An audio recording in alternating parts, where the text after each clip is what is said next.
We are gradually building our project and starting to pass data through from the back end to the front end.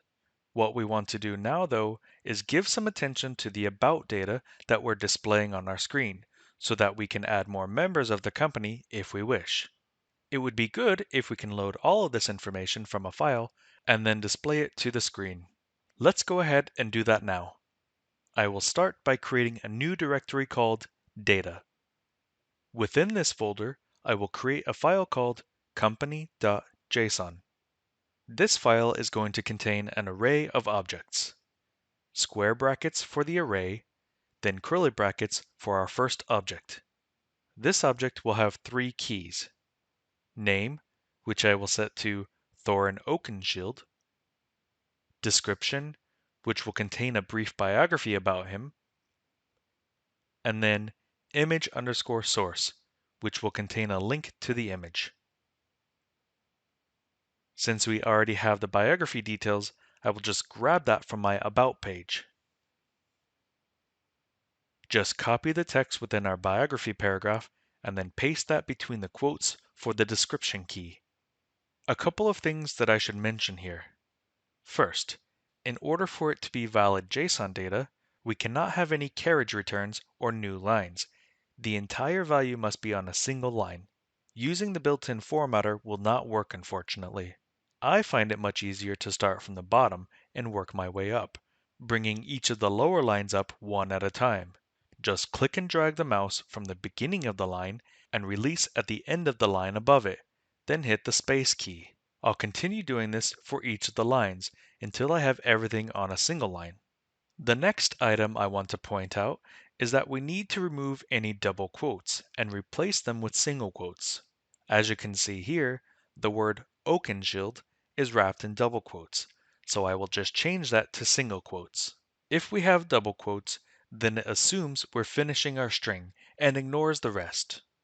I can now go back to my About page and will just copy the image source that I have for Thorin.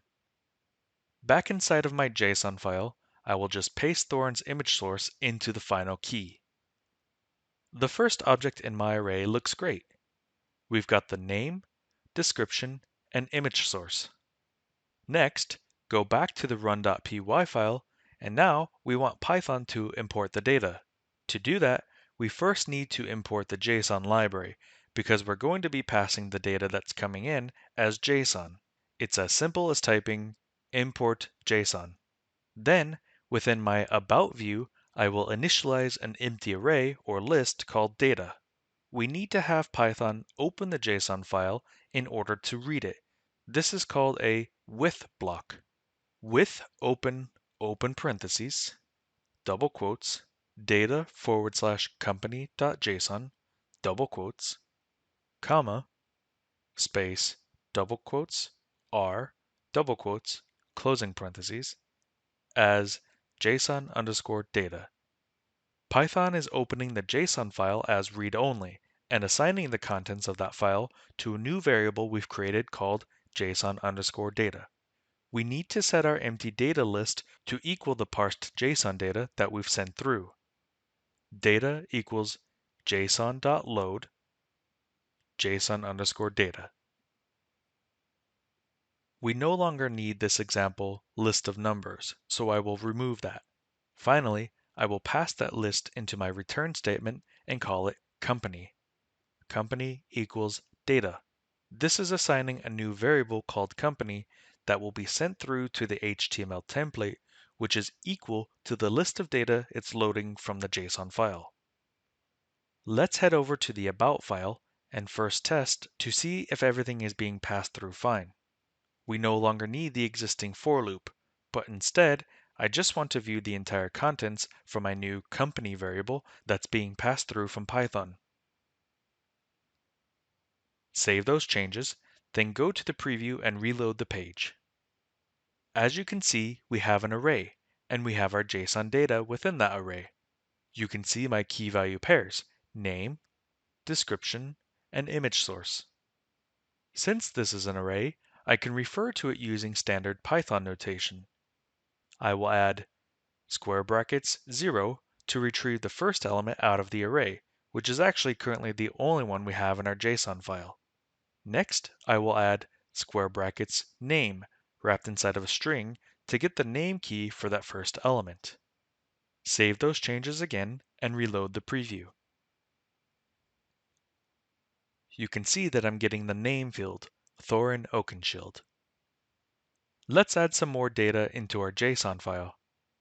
I will copy the first object that we created for Thorin. We need to separate each object with a comma. Then we can paste our second object after this comma. I will just remove the values for each of these fields so we can add another member to the file. This time, the name will be Philly and Killy. Let's grab their biography from our About template. Remember, we need to have this on a single line, and it's easier to work from the bottom to the top. This time, I don't see any double quotes that need to be removed.